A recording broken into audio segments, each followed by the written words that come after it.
What up, my freaks? RuinusInsight here with part 23 of my Total War Warhammer 3 Malakai Makaisson Immortal Empires campaign.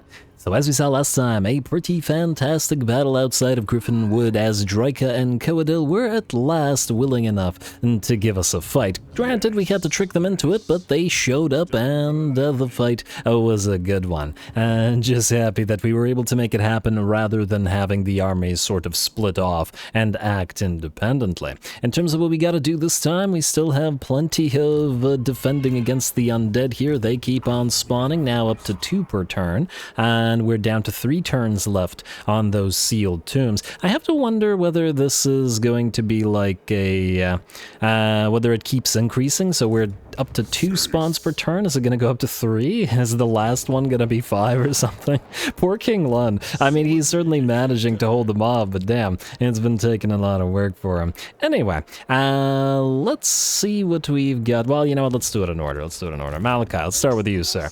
Oh, actually, no, we're going to start with Gromby because he has that sacking ability, or that sacking ancillary, so we can sack the plains of Zhenbai Jin, and then move back to sack this once we give Malakai the item. We have a point, we could give you Lightning Strike or Ancient Acumen, which is good. It's all armies faction wide, but I think we still want to buff up his army as much as possible now. He's starting to rack up the XP on his Iron Breakers, and I wouldn't want to waste that. We want to get to Morgrim's Favored and to Dowie Firepower as well. It's a fairly significant number of buffs. Anyway, let's level you all up and then let's do the second real quick. What do we have here? Dowie Authority, I guess we could get you Resolute. Frankly, I mean, I think we actually go Relentless. I don't usually bother with that on the Thanes, but in this particular army, the Thane, and to a lesser degree the Runesmith, are essentially used to hold back enemies that are nearing our battle lines, so Relentless has a bigger value there than it normally might. That said, for the Runesmith, we still have to get Strike the Runes to get that shared cooldown reduction, and we want to max out both Rune of Speed and Oath and Steel, and we want to go to Rune Master as well. Nah, fine. Let's start with Runic Imbuement. Got to get that magical damage onward towards Rune Master. All right. Master Engineers, you have Triangulation. I guess we'll want to get Sapper then, yeah? Requisition isn't super useful in this particular army, mostly because I really don't see these guys ever running out of ammunition. I'm not sure I've ever have, but you can have Sapper as well. And there we go, that should be enough. You can sack the plains of Zhenbai Jin. Worried about all these plagues just continually annoying our armies, what can you do? I imagine this should be auto-resolvable, yes? Don't screw us, game. Nah, we're fine. A little bit of damage on our melee line, the Flamethrower Iron Drakes, but that's fine. And we will sack it for a nice near 10k. Hey, and we got more sacking power. Oh wow, we're only at level 1 of this? Damn. I guess you haven't sacked nearly enough there, Grimbrindle. I'm gonna have to work on that. Move on in. And he leveled up again, but we'll deal with it prior to the next battle. And now the question is gonna be... Okay, wait, let me just see here. We are going to trade the place, but empower the guilds for now.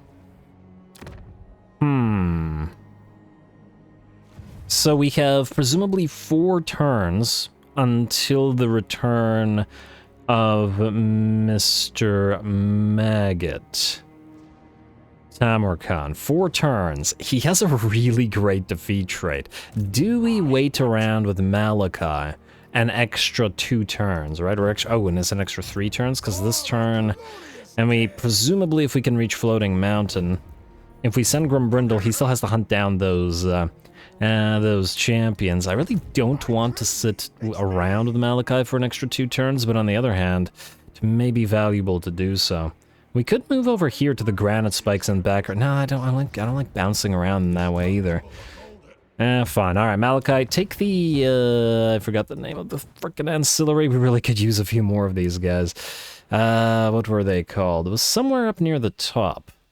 And I know it's not a lot of additional money for the, oh man, I'm just gonna find you now. It wasn't a lot of additional money for... Yeah, there's a faster way to do this.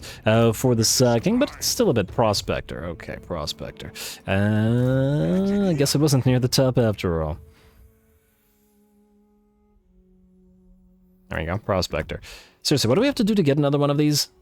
Sack to settlement. We've been sacking... Okay, yeah, I don't know. I think we might not be able to get one. I once again think that there's a bug of some kind that prevents us from getting a lot of the ancillaries. As it's just suspicious that we didn't get a lot of them until we confederated auto-resolve and sacked the place for another nice 5.1k. And hey, seasoned campaigner. I actually think that Malakai might be at max movement range already, but a perfect vigor. At least there's that. Anyway, yeah, it looks like we'll have to sit around for an extra 3 turns. I suppose we could sack the floating mountain and sort of sit around, well, I guess float around ourselves while we wait for Tamarkan. It's just that the extra 3 is quite a bit, and it prevents us from building things like the Thane building, which is kind of unnecessary. I'd prefer to avoid that. Might be worth the extra couple turns, as long as Zatan doesn't come a-callin'. But anyway, let's continue. Stochel, you and the Jartrum are up next. I believe you cannot reach the Palace of Ruin, meaning you're going to go into encamp stance out here. And, oh, I was gonna say, finally we'll get Okri Iron Pick in here. But at least not yet. Okri is going to replace one of the cannons, and the other cannon is going to be replaced by a Thunder Barge, a Fire Barge, but only once we have fire ammunition available for it. Next up, Snorri. Can you reach this guy outside the settlement? You cannot. What? You know what? We're going to besiege this. We're going to besiege it, and we're going to hope that it will cause this guy to sally out. I mean, he's got a full stack, plus he's got a garrison with some chosen, and... Pyrrhic victory? Maybe. Start building some stuff. I'd say there's a decent chance that he'd be willing to sally out. Also, is this his last territory? It is. Huh. I forget, when your last territory is under siege, does that do anything to the income coming in from that territory, or does it only affect trade? Or does it affect trade? I remember some screwery from other games, but I don't remember if it was Total Warhammer or one of the other Total War titles where besieging could lead to such issues. But anyway, let's continue moving everybody around. You, King Lun, we need to position you, and we need to pop Jamek Asgal into your army. So the way we want to position you is this. We don't want to block off the route to the Silver Pinnacle, so we'll go, I don't know, let's say here.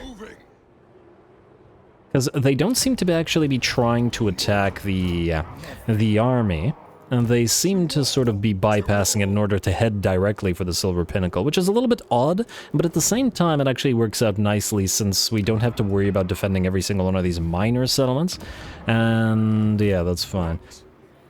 Let's take out this unit of Dwarf Warriors, then we'll pop Mr. Jamek Asgal into the army to get that third and final Thane in here, giving us over 100% vigor loss reduction between that and obstinacy provided by King Lun. I guess we can level you up as well. Oh, you're basically leveled as well. Oh, good job, Pastor Ruinous. You're working overtime. Blade Shield. And we'll take this Runesmith, we'll pop him out, and we'll pop him back in. Oh, right, we have to choose between sharpened weapons and scouting. Yeah, obviously sharpened weapons. There we go. I mean, scouting is great as well. In fact, scouting is really, really great, but unless we get another Runesmith, which in this army is not going to happen, that's not going to happen. Anyway, that looks good to me. We're still missing 2 more Frostworms and additional sort of super hammerers, the Peak Gate Guard, and a few more of the Grudge Settler hammerers. Though I suppose we could give the Peak Gate Guard to Thorgrim Grudgebearer as well. As I recall, he buffs hammerers as well. Though, of course, we'll have to build his army a little bit differently. Anyway, Ungrim. Head towards this little army, and then back down to Carrick Azorn, which has a nice amount of grudges attached to it, at least, out of resolve. And we will, I guess, take the money. And then, okay, we can't go down much further, but let's move into March stance, because we're also not particularly damaged, and I don't know whether we'd be able to reach Carrick Azorn from here. I should have checked when we were over here, but it's too late now, so I'm not gonna. And, ooh, there's another full stack here. Can you reach us? No, you can't. Okay, so we're free to hit the Veil of Titans, though... Okay, wait, let me see here. These guys are pretty darn damaged. Would they survive an auto-resolve? They will not survive an auto-resolve. apart, but will they survive and auto-resolve together? Oh, we had to make room in this army anyway. Let's merge you, and then we'll get the Grimdelvers in here. Yeah, more Grudge Rakers. This was supposed to be our Thunderer and Grudge Raker army. We just haven't had time to retrofit it, as we need to move out here to get the building. Anyway, Veil of Titans. Now the auto-resolve works. Beautiful. A little bit of damage, but that's just fine. Occupy it. And more research for you. Runesmith Apprentice, another Stonemason, of whom we have approximately infinity. Power the guilds, and, well, I guess we can wait for the Dwarf Keep until the guilds have been empowered. And, oh. This is the Mountains of Morn, where we're generally going to be generating the Oath Gold from the territories, especially because we don't need the extra construction cost reduction, because the territories in here can only go up to tier 3, even with the capitals, so there's no need for the massive reductions that we would otherwise get. Let us get... And funnily enough, we don't actually really need growth here either, do we? And get the refectory, and I guess we'll upgrade one of these next turn. You know what? We'll upgrade the refectory once we have the reduction in cost. Let's be a little bit frugal right now. Norgrim Oathforged, assuming that you cannot, and by the looks of it, you cannot tunnel this way, you're gonna still have to run this way. Still all very attrition-y, but it's chaos waste attrition. Unfortunate that we still suffer chaos waste attrition despite being in friendly territory, but, you know, whatever. Zamnil Rocky Breaker.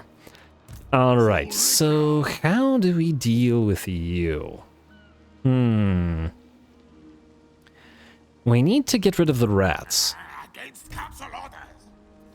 Depending on what's at scale, I mean, they'll have a pretty darn solid garrison, and we don't have enough engineers in this army to have enough ammunition to obliterate the enemy there, do we? Alright, I guess we'll keep trying the ambush thing. Go right here. And see if we can't ambush this army.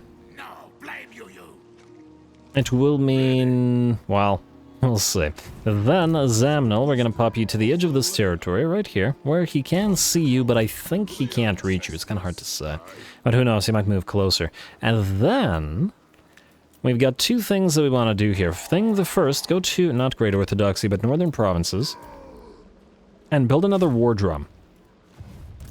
Now, the armor on the Bugman's Rangers is relatively low at 50, but, well, it's a ranger-heavy army, and with additional armor bumped up by 24, it's pretty significant. And then, of course, we could switch the drum. Plus, these guys will be standing relatively close to each other, so I think this is a good place to use one of these things to buff them up. Then, I guess we want to get some temporary units in this army as well. Well, temporary. And just so that we can reinforce this particular army. Regular Rangers are cheap, but they're also quite... I mean, let's just take a look at the Rangers with great weapons here. 23-26 on their melee attack and defense. It's a little bit low, especially with their light armor. It's a little bit low. I wanted to put them in some armies, but they're not going to be able to act as a pseudo main line, not without significant buffs of some kind. I also don't really want to go through global recruitment right now because it's a little bit expensive. I was just wondering which units we could pop into here because we want to still transfer over to these armies, but, well, I'm hoping to deal with the Skaven Blight issue before we do. Anyway, just sit there and recruit the War Drum, I think. It's not like you're going to be doing anything else for the next 2 turns, and hopefully we can get this ambush going.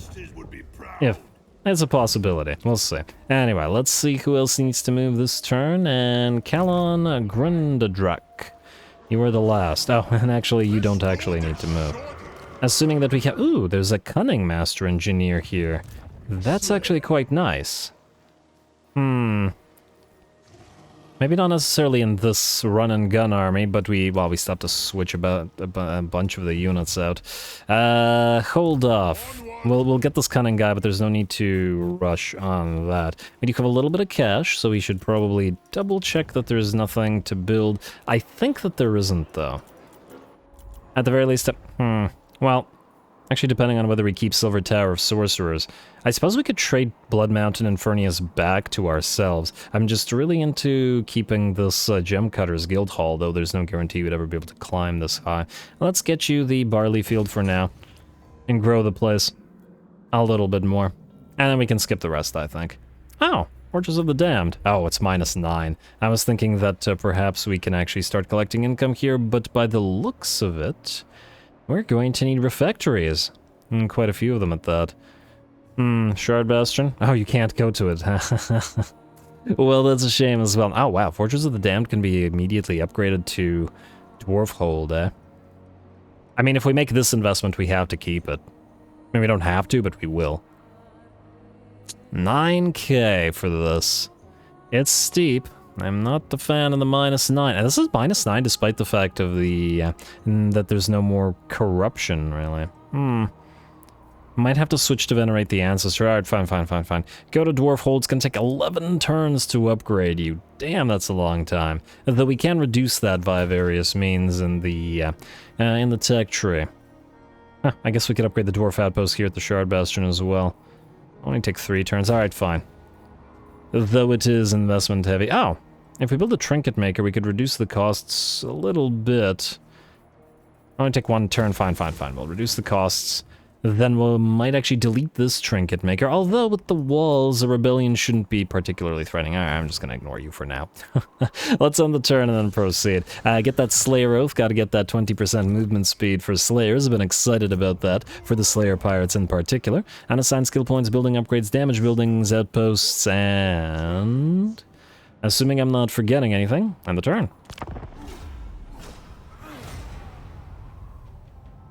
Alright, Siggy, you've got, what, 2 stacks and some good stuff in there? You should be able to fight Snorri.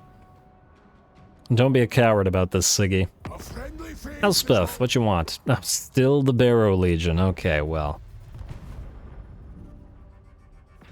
Frankly, you should be able to deal with it yourselves. And yes, indeed, it does look like Siggy will be willing to fight us this time around. Beautiful. Let's get to it.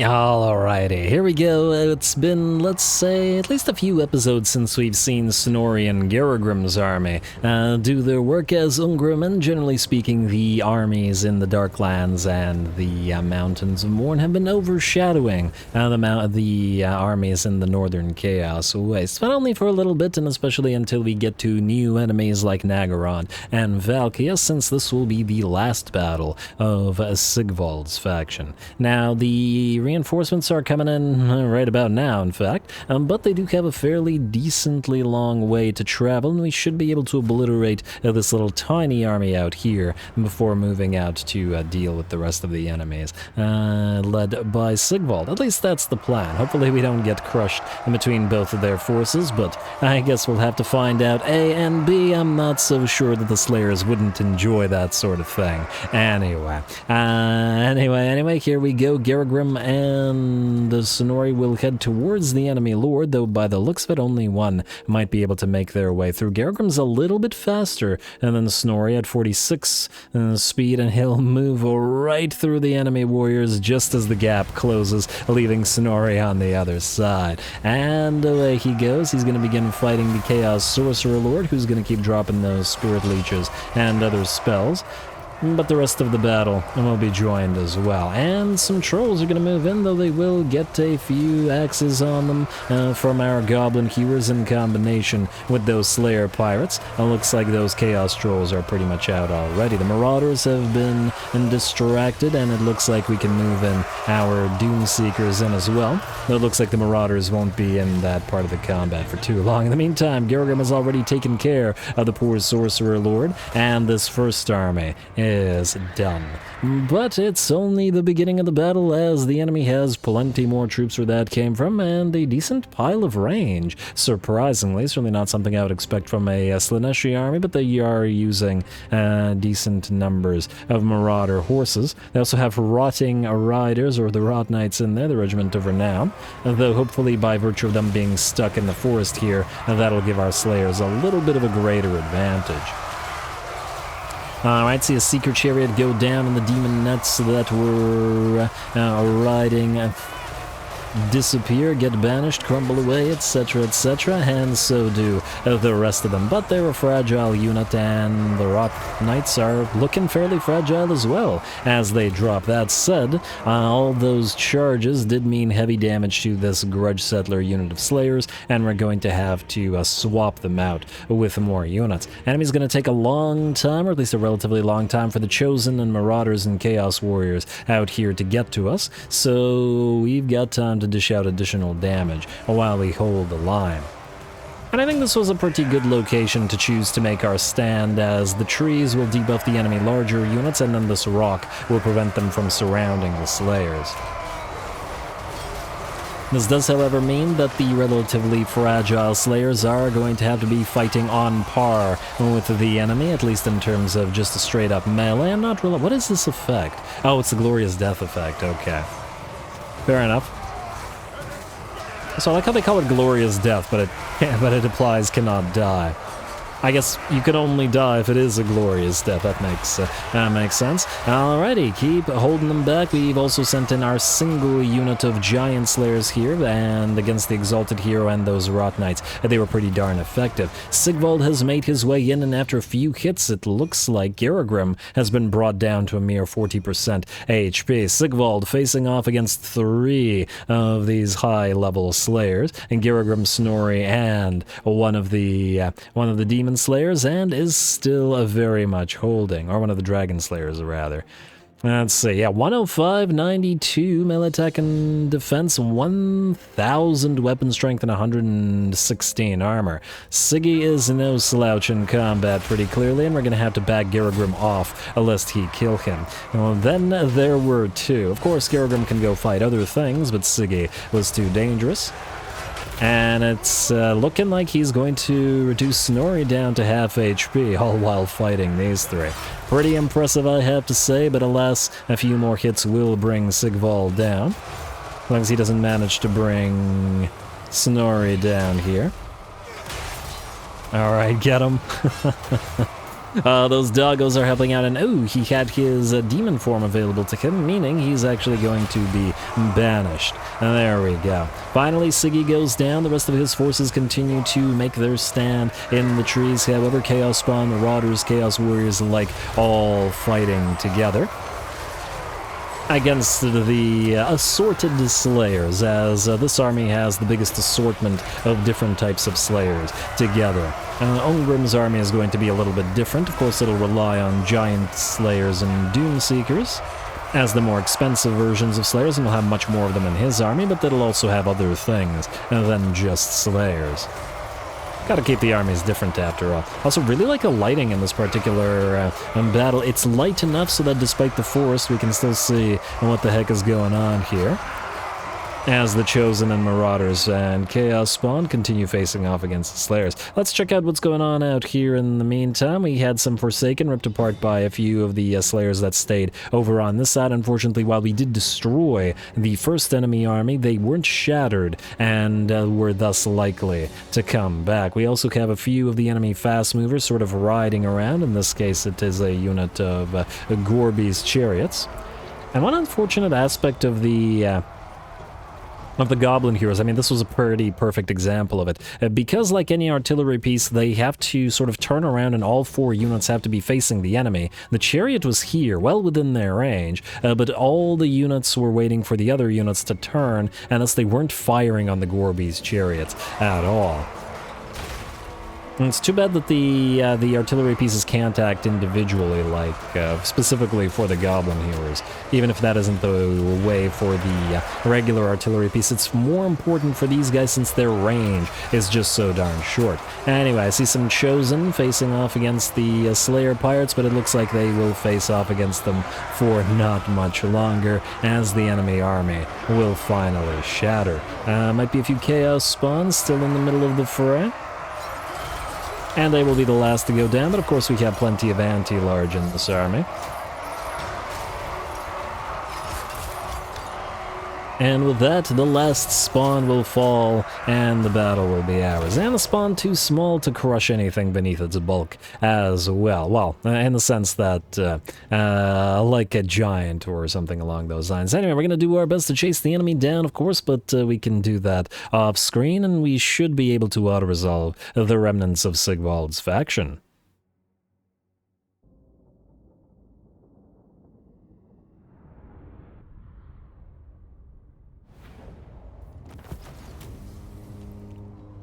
Alright, there we go, a very nice fight. Gotta love watching these Slayers mince their way through piles of Chaos Warriors and Marauders and Chosen and, well, whatever. I mean, Chaos Warriors is a faction, I guess. Anyway, we certainly did take some damage, and Sigvald was pretty impressive. Admittedly, he heavily hurt Sonori Granite Hand and Garagrim Iron Fist and one of our Dragon Slayers all at once. And, yeah. I wish I remembered what level he was, cause, damn. All things considered. We are going to attract replacements because we'll want to auto-resolve the remnants here, and it looks like, oh, damn, this guy survived? Okay, I should have tried harder to make sure that the Lord sitting outside there would die. What do we have here? Diplomatic relations with Karazakarak and Mine Dispute. I think it's irrelevant because, or the diplomatic relations are irrelevant because we're going to confederate using grudges, assuming that we can keep ahead of having enough at some point. So we can do Mine Dispute for the additional little bit of cash. It's going to be very, very minimal, but nonetheless. Anyway, a Reckoner has approached requiring guidance on how to settle a dispute between two clans. Both are claiming ownership of a mine. One has remained loyal to you for centuries, and the other has opposed many of your edicts.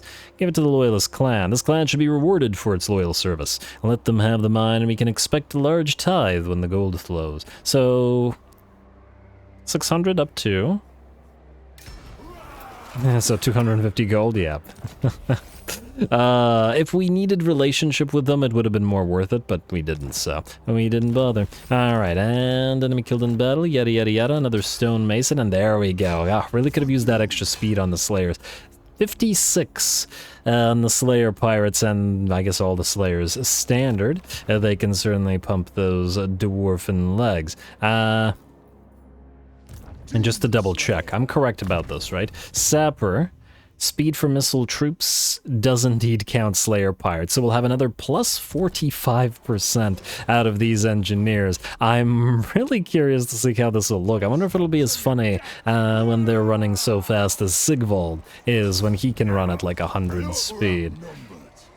Alright, either way, Frozen City should be auto-resolvable now, so auto-resolve it we shall, and occupy it, because we're back in Frozen territory, and thus territory we can actually hold on to. Now, Sigvald's done, or at least his faction is done, meaning we have to sit outside the settlement, or else this guy will besiege it. Which is fine. Alright, also Frozen City, I guess we'll immediately start building things. We're going to need growth, we're going to need... will we need construction cost reduction here? I mean, or do we go straight for Oath Gold like we have in a lot of the other new places? I mean, we got a lot of territories here, which we could build up. We really do need Oath Gold, but assuming we turn the entirety of the Mountains of Morn into Oath Gold territories, maybe this place would be better as non-Oath Gold?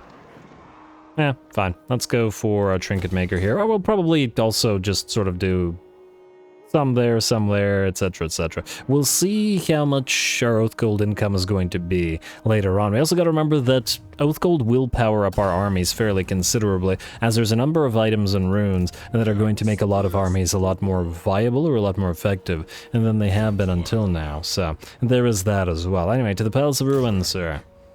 That's my favorite palace. Alright, and we are going to get rid of one of the cannons, which should probably actually hurt the auto-resolve capabilities of it. Dragon Slayer. I just want to see... You have the grudges to settle, sir, casualty. Do we actually need the Dragon Slayer in here? After all that chasing around. The thing is, the main reason why we wanted him in here was the casualty replenishment, and I'm not 100% sure how necessary it is at this point in time. You know, here's what we'll do. We will... but then that wastes the extra XP. One thing is, we already have 3 heroes here, and it's quite a lot. I mean, granted, we've kind of been doing that with a lot of armies, admittedly. And these heroes, at least, are very much necessary in this particular army, but nonetheless. And we also want more flame cannons. We need room for those. To replace the regular cannons as well. But then where am I going to put the fire barge?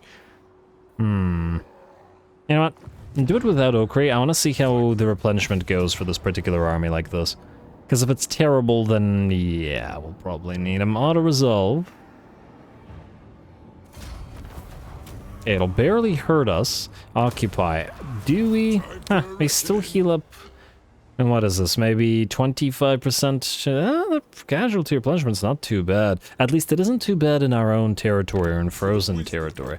You know what? Stay here. I'm going to keep you on field for now. Maybe we can go by with just getting more flame cannons. Actually, speaking of flame cannons, are we able to globally recruit them now? We should have the building, but it takes 3 turns to do it. Man. We might be better off getting a temporary lord here specifically to recruit those rather than having Stachel sit here for 3 turns. I kind of don't like that idea, as it takes too long. And I don't think anything nearby has the capability of building them. But anyway, let's keep moving. You, Architect Zufbarden, go all the way to Serpent... I was hoping to get to Troll Fjord, but I guess next turn. It's fine. And, oh right, we have to wait until you get here. Also, I'm surprised that Bellicor hasn't declared war on us and attacked us yet, but hey, not the worst thing in the world. Malakai, you are heading to Floating Mountain, and I guess we can... I don't see armies belonging to this guy. Can we summon a temporary hero? We can. Any heroes that would be useful to us, or wouldn't be useful to us? You. We were probably gonna mill you anyway. Expert charge defense. There's probably a lot of other stuff that I would like more, at least on a master engineer. So let's get you, just temporarily. I'd like you to keep an eye on this place. You are going to sack Floating Mountain, but you're not going to occupy it until Tamarkan comes back and we can get the +3 of all heroes. And auto-resolve. And, ooh, that actually hurt a little bit. And sack. Alright, then you can go into encamp and sort of maintain at least some distance. Because the plague is still there, so we should... Yeah, just stay in your current stance. I was wondering whether we could head to Dragon's Death and thereby skip it via the March stance, but... Well, this is frozen climate. We could just get to it... Oh, we still suffer attrition, though. Because of Chaos Wastes. I always forget, if we go to March stance, would we then be able to switch back to airship camp? Okay, I don't want to find that out right now, we'll find it out later. You, Gromby. You can go reasonably far, or you could maintain HP and go almost as far. Yeah, that's probably the way to do it. Let's go here. Oh, actually, we probably want to leave the plague place since you didn't get a plague on you. Meaning it's probably worth it to suffer a single turn of attrition to avoid it. Better not get the plague, I imagine. Also, you, sir. You can go... Wait, how far can you travel? Okay, either way they'll meet up next turn. I'm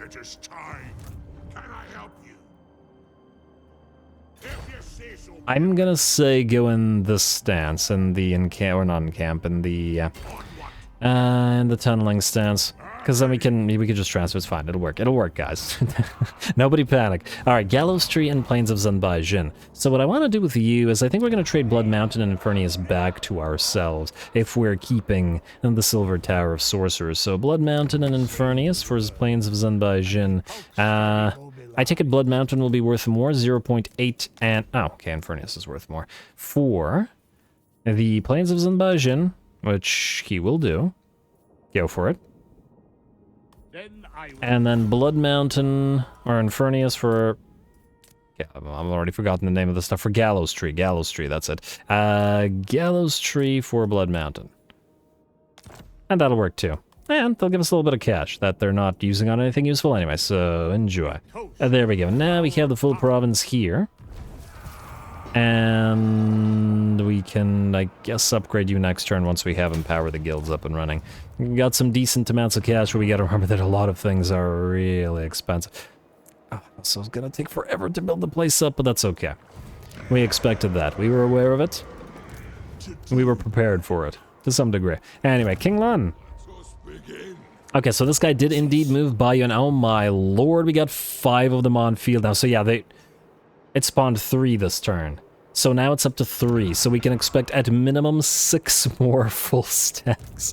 What the heck are you doing, game? It's a little much. It's a little much. Granted, King Lun's doing just fine, but damn. I guess we kill. Are any of these weak? No, they're all about the same in terms of eliteness, and we do have to fight everyone. Oh, alright. At least we're racking up the XP with this guy. If nothing else. Away we go. Gleaming Pennant on, I guess, center of the line. Yeah, lots of banners on all of our hammers. Gotta watch out for them running away, but we do have a Rune of Courage in here somewhere and a Rune of Stoicism. Yeah, alright, go.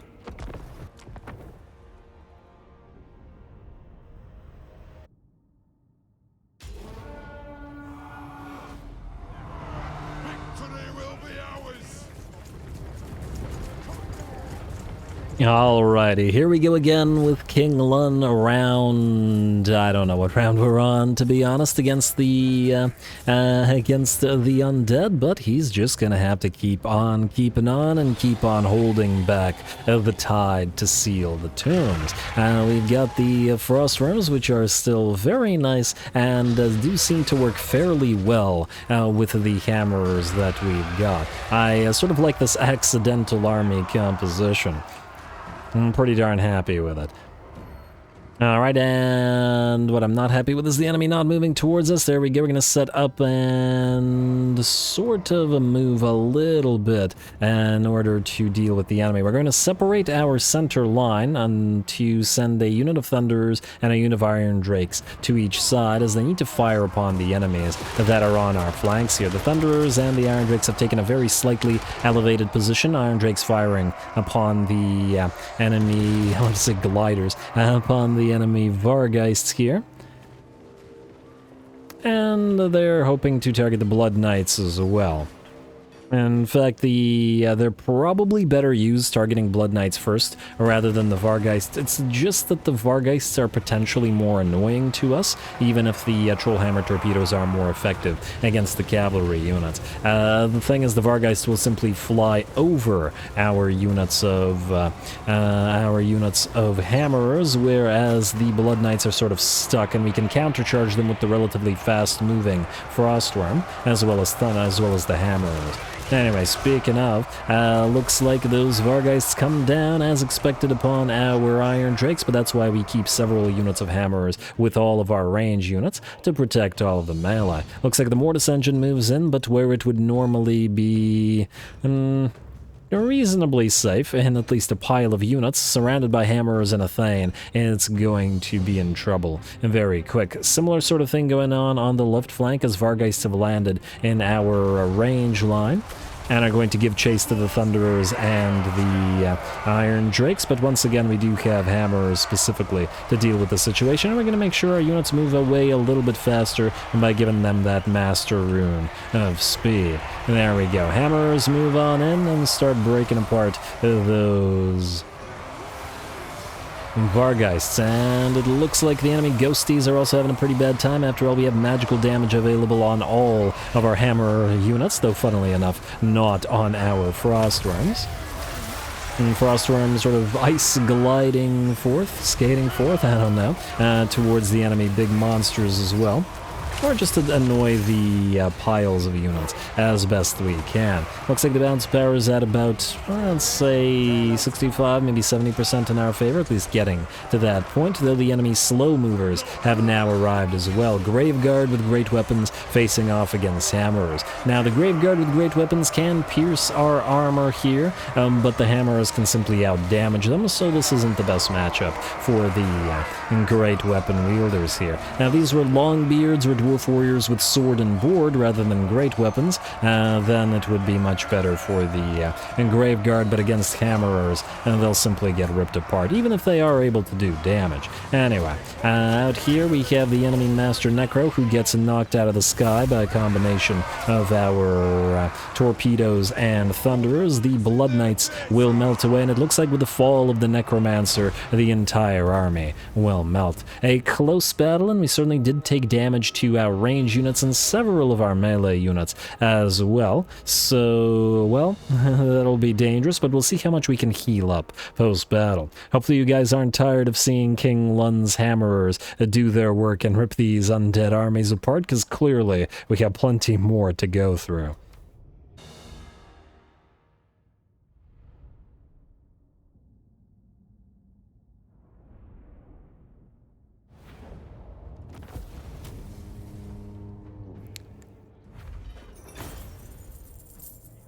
Alright, not bad, not bad. Well, we did take some damage, close victory at the end of the day, but we can pretty much always expect this army to be balanced on the razor's edge while this continues. We have no choice but to heal up rather than take the money. I do wish it was more healing than we got here, and we will probably still have to destroy this army. I don't know what happens to these armies once they lose sufficient troops, but I'm not willing to risk it to find out. I'll resolve. Hopefully that doesn't do too much damage.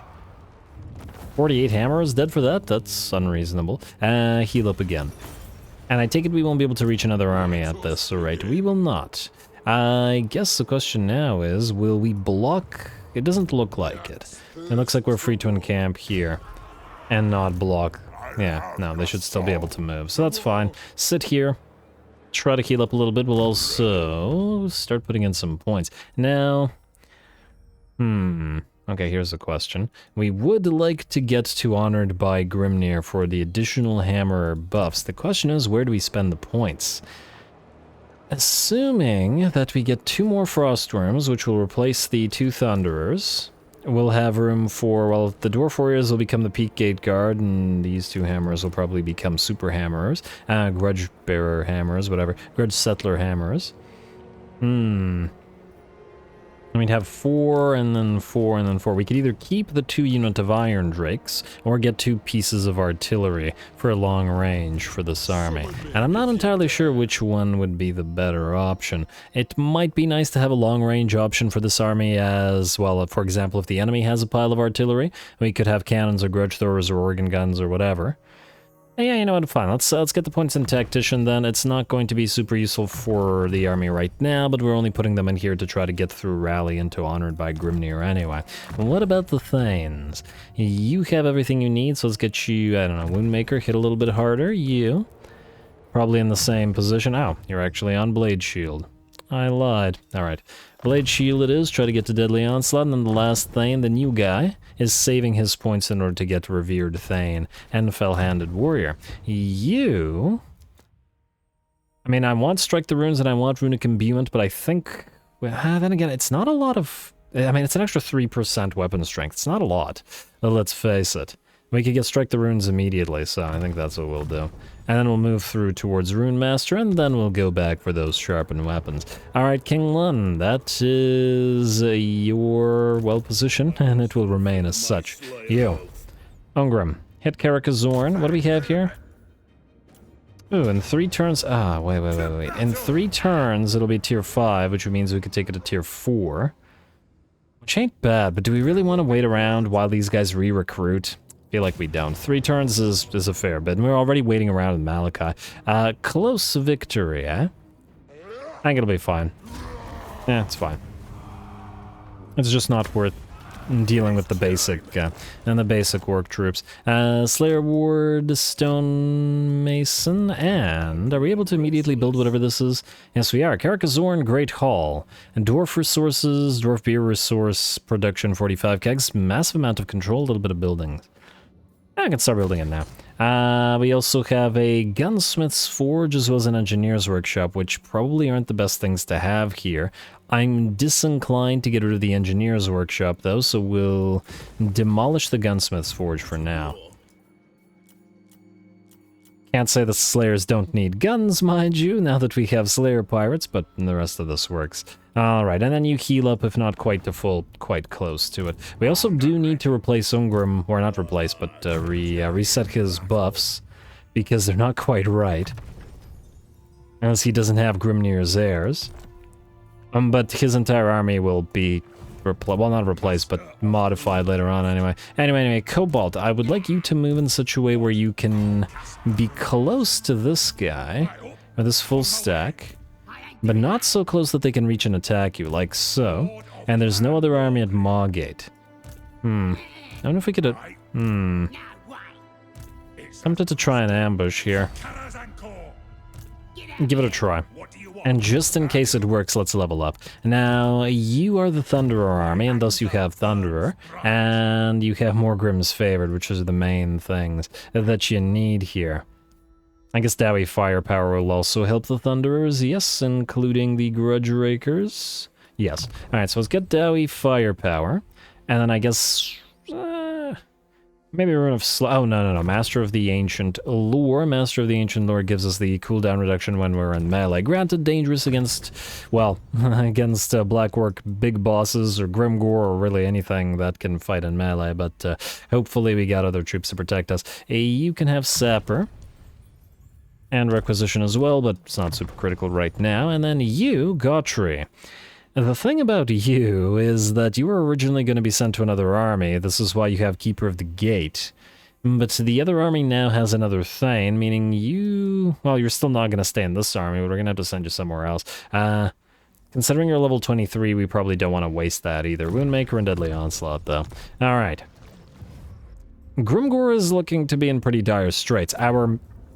long victory objectives are to destroy the Legion of Asgore and the Grimgore Sard boys. Grimgore is definitely on the back foot. Legion of Asgore will get to. Ooh, hero recruit rank plus 10. That is quite nice. Not gonna lie. Callan D. Brow, you're up next, sir? And oh, right, these little armies. You know what? Honestly, if you can auto-resolve these, considering they're at about half HP, I think we could just auto-resolve them. The thing is, we have a million non-damaged armies to look at here. Also, is there something that would help us? No. So SFO has a bunch of commandments, some of which help in fighting in the territory that you're in, but this doesn't look like it has one. Anyway, let's check Diplo for a second. Defenders of the Great Plan. I see you live. Are you friendly with... I mean, if they're willing to trade with us, why not? It's free money. Oh, wait, what? Cannot trade. This faction does not trade. But they are... Wait, so would they trade... Okay, wait, I'm curious. Is this broken? 1176. Let's see. See what happens. Oh, do we actually need the friendliness with them? I mean, the non-aggression pact. And then all the money. 1176 it was. I don't you really need to travel through their territories. Now.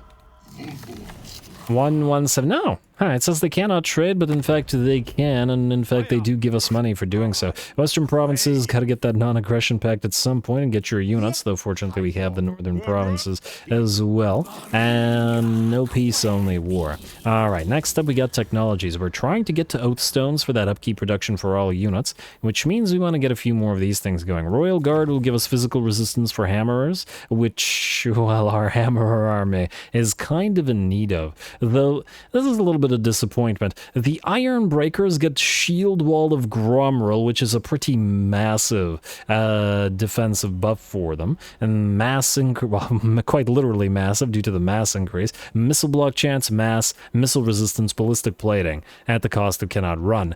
Hammerers only get Encourage, which as I recall is +4 leadership to nearby units, or is it just that it's not a particularly necessary trait, especially for the dwarves who have pretty solid leadership all around. So I want to see if somebody has Encourage on them already. What is this? This unit provides a leadership bonus to nearby allies within range of both the Lord's Aura, and an encouraging unit will receive the larger of the two bonuses. Oh, yay. But no, I think the units have something a little bit different for that, but it's not anything I've ever bothered or particularly cared about. Oh, maybe Norgrimling's Ironbreakers have encourage? I don't remember where they are. Here? No, they don't. What about the Grumbling Guard? No. Okay, nobody encourages anybody anymore. Typical. Okay, well, either way, I just feel like that is... It feels like an inferior trait. Vastly inferior compared to that received by the Ironbreakers. Anyway, let's see if we can auto-resolve this.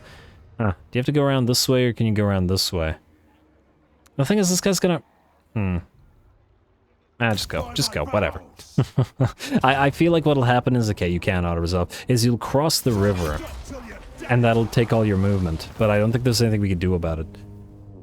Take the money because we're in our own territory. And yeah, there he goes, Guess the... Okay. Alright, enemy killed in battle, stonemason. Go into march stance, and then... Go past Essen to go for Nagenhof. If we can have you take Nagenhof, while Berunden takes Beckhofen, that would knock out Drake, I forget. Can you auto-resolve this? Yes, you can. I mean, with the enemy army as badly damaged as they are, it makes sense. Hopefully this doesn't kill off our grudge, or not grudge, our goblin here. No, we're fine. We're fine, take the money. And we cannot reach Beckhofen, but we can go into an camp stance and get closer to it, assuming that Serena Katrin does not take it. The hell are you doing building miners? Oh, game. I do feel like that's an issue with the AI. It has a bad tendency to build garbage units out of the outposts, like the worst ones. I often see allies with Bretonia building piles of peasant units instead of anything remotely useful. Which is strange. I guess they just, whenever they get any amount of allegiance, they just try to use it. Now, Belagar guy ran away. Oh, it gets back.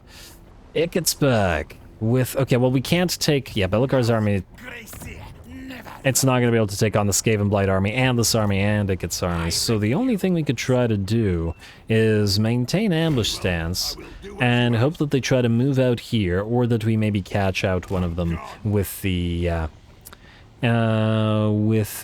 interception. It's possible. I wouldn't say it's crazy likely, but it's possible. Let's also level you guys up just in case we have to fight, get you ancestral lineage for now. Yeah, we'll want... Actually, this is one of the places we might want hardened armor. Well, then again, sharpened weapons is 10% all across the board. I'll think about it. You, sir. King Lun... Oh, wait, the other King Lun. So, did you... okay, one of you needs Wanderer to buff up the... to buff up these guys. Does it matter which one? I imagine no. Is there any reason to get to bond both of them other than... Well, it gives the Vanguard deployment availability to both of them. Yeah, but then Keeper of the Gate will give us the Guardian ability, which ain't too bad either. You're at 77-74, and then you are at 57-77, so you have much less melee attack. I'm gonna say you're gonna go Wanderer. Mr. Hal can have Stonebeard, and that will give us the much-needed Vanguard deployment and Snipe for the Rangers. And then King Lun will get Keeper of the Gate because he'll buff the hammers like the other King Lun is doing. Kinda makes sense to me. I mean, yes, we don't have hammers in here, but he'll have the Guardian ability, which I guess would help. Alright, there we go. Good enough. And good enough, and then you just keep on sitting there. We just need one of these armies destroyed, and we'll be able to take Skavenblight. Callan Grundadrag. Oh, right, you're one of the new engineers. We don't want to lose the cunning one, but I don't know where to put him. I mean, I do know where to put him, it's just that we don't have the... Wait.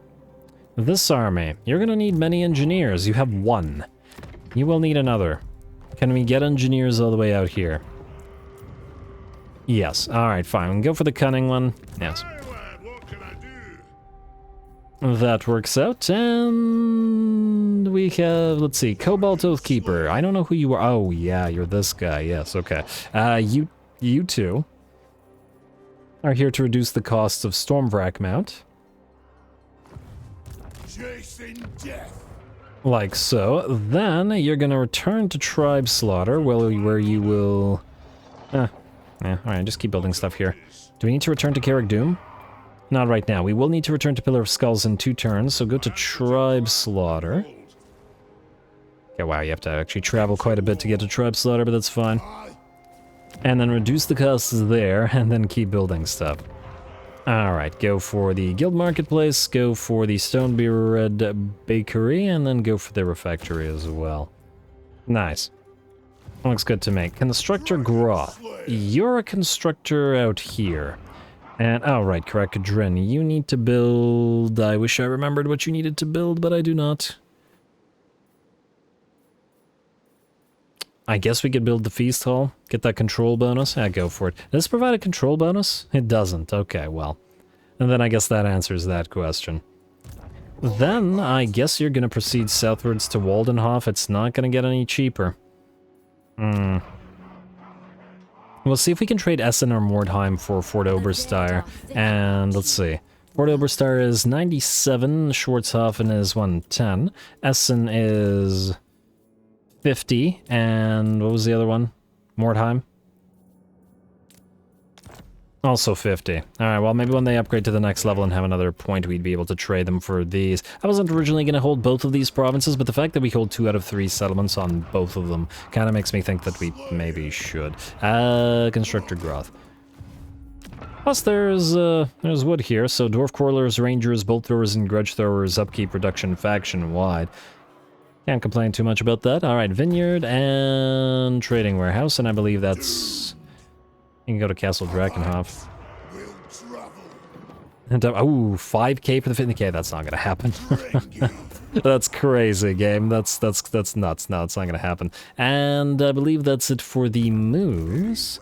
I wish I remember Kuragni Doomtamer. Oh, right, this guy. I remember this guy. You, sir. You use sharpened weapons. And the reason why we got another one was to get armor for the Slayers. Which we could combine with the War Drum and then get them, what, 34 armor? I feel like since Ungrim himself is wearing armor, his Slayers can wear armor as well. Anyway, that is that for moves. Let's do building. Mountains of Hell. Nothing here. Or at the very least, nothing that need concern us at this juncture. Krakadrak, yeah, we're gonna build the basic versions of these buildings. And Sioktrek, and we can go for the Refectory. I'll just upgrade the Engineer's Workshop, whatever. It's fine. And 1.5k? It's not crazy. The thing is, more public order means more growth, means faster economy upgrades. Carrick Ungor. Yes to the Refectory. Carrick Raziak, yes to the Refectory, and as well, yes to the Tinkerer's Den. More research. And more Master Engineers, since we'll be needing them in many armies. Bay of Blades, do you still need the Guard Hall? Well, I'd say as long as Festus remains alive, we will. Veil of Woe, yes, upgrade the workshop. These ones... actually 2.4k is not so bad. Just do it. Just do it. More money per turn. Let's also upgrade the lumberyard here and the growth building granary here at the vaults. Then Great Skull Lakes. This is a little bit expensive. We'll wait until the constructors come down and help. I should also rename you both to constructors because I won't remember. Constructor. And constructor. And at least with the... Ooh, you know what? We should double check heroes in case there's another constructor available to us. Especially Dragon Slayers. Go figure. We just summoned one of these here. Alright, then I guess we can summon another one. Can we do... Okay, no. Fine. Rename Constructor. There we go.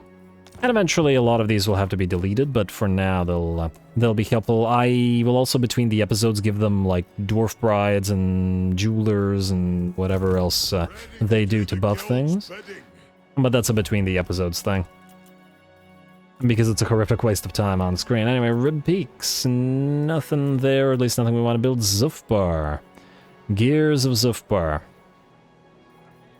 I guess Refectory. Go for it. And then, yes, we will want to finally build Bugman's Brewery. And eventually we'll delete the guard hall here. And replace it with a money-making building. It's just that for now. It is as it is. Veil of Titans. Yes to the trading depot, and for now... I was about to say for now we need the growth, but we actually don't need growth here at all. It's fine as it is. Meaning we can build refectories and then gunsmiths there as well afterwards. Nice.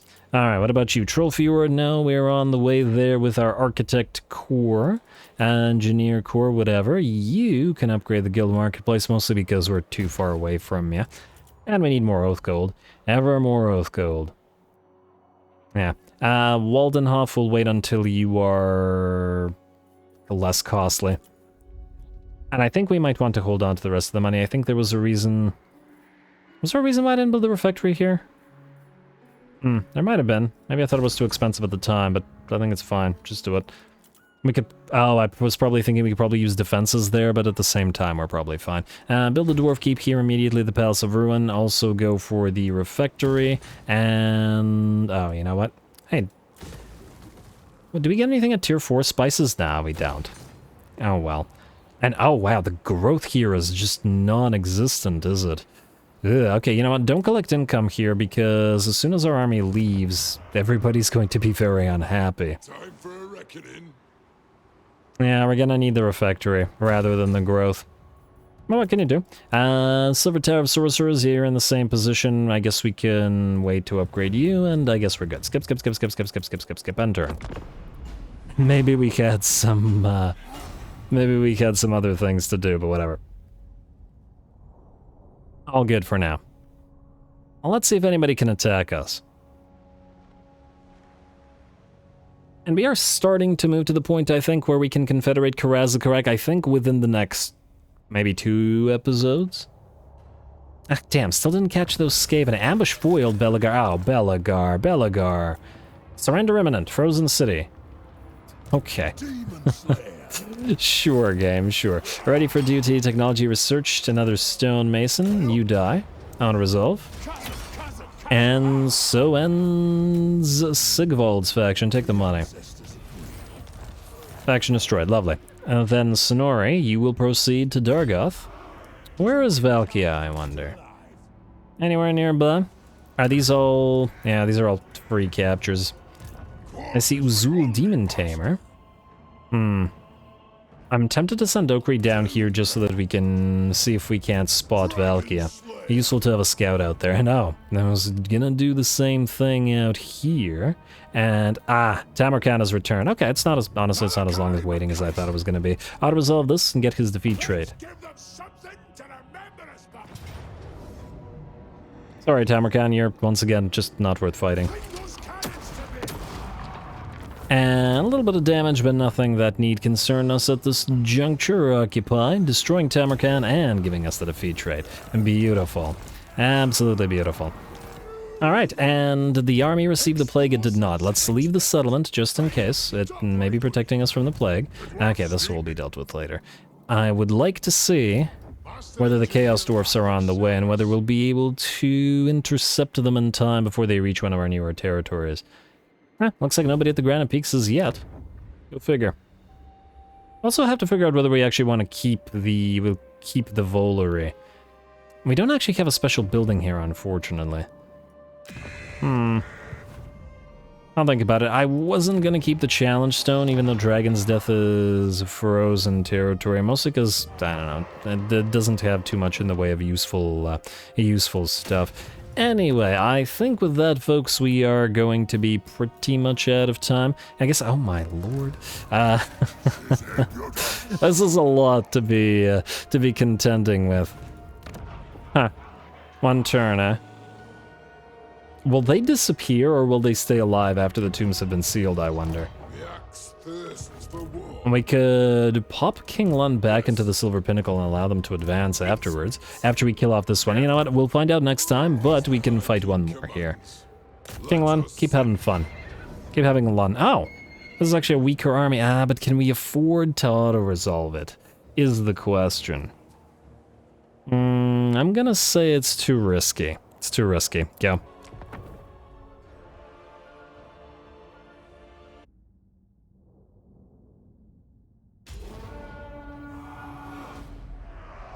For the ancestors!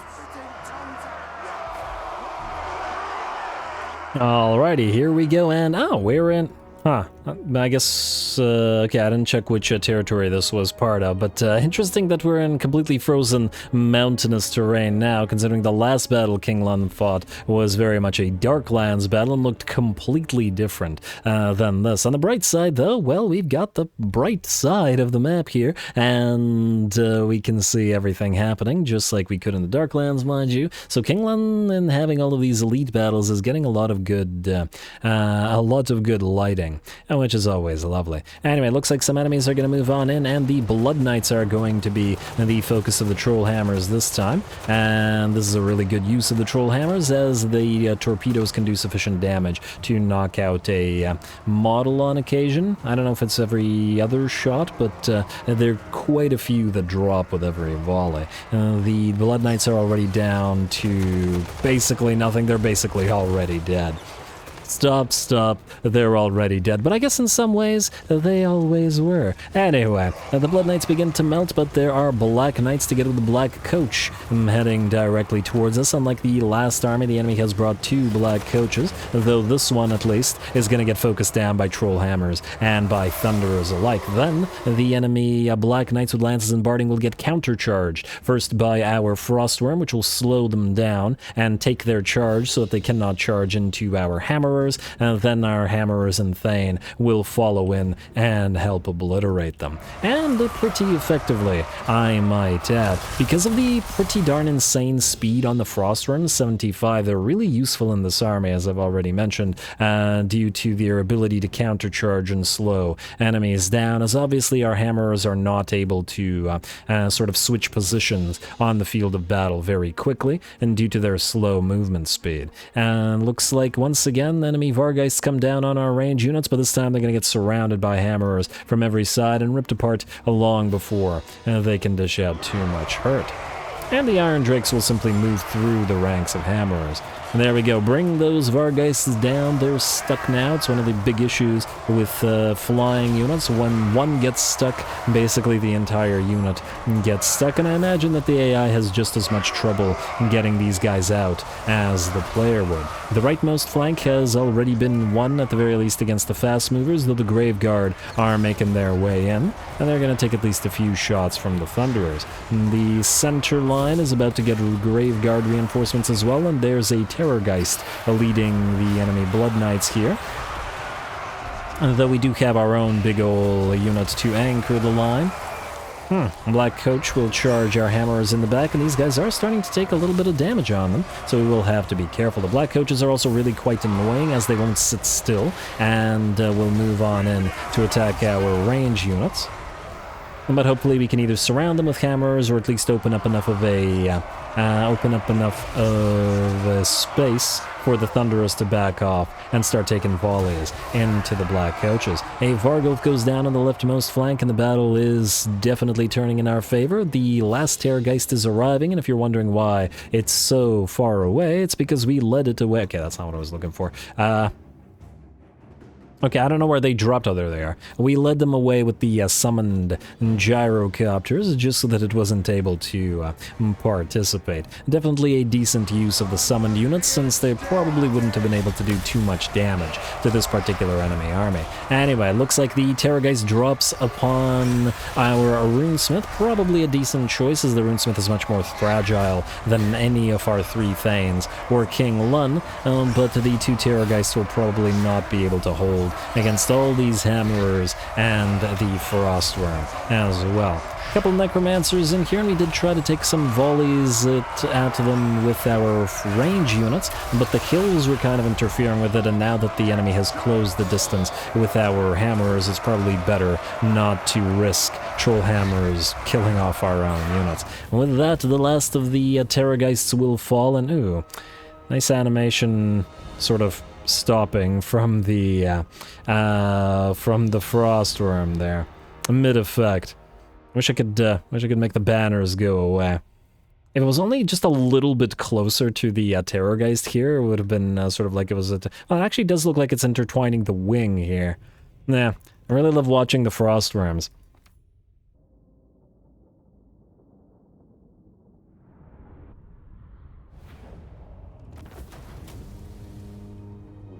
Alright, another one bites the dust, but apparently there's plenty more. Where that came from took a little bit more damage on King Lon and the Runesmith than I would like, especially since the attract replacements effect doesn't heal them. But there isn't much we can do about it at the time. And now what the heck are you doing? That's a concern. If we go all the way here, we might not be able to reach the Silver Pinnacle. Might have to keep the army there. Now, King Lun can move forward enough to attack both of these two armies if he wanted to, but oh my lord, 4 Terrorgeists and 3 Mortis engines, We'll have to consider this. Here's the thing. If we allow all these armies to move up here, they'll probably move close to each other. Close enough to each other, I should say, that we'd then have to fight more than that all at once. Granted, we'd be able to attack or defend the Silver Pinnacle, but that might not actually work out so well for us, simply because the Terrorgeists and Vargeists are an absolute menace up on top of the walls and are able to knock units off of there quite easily.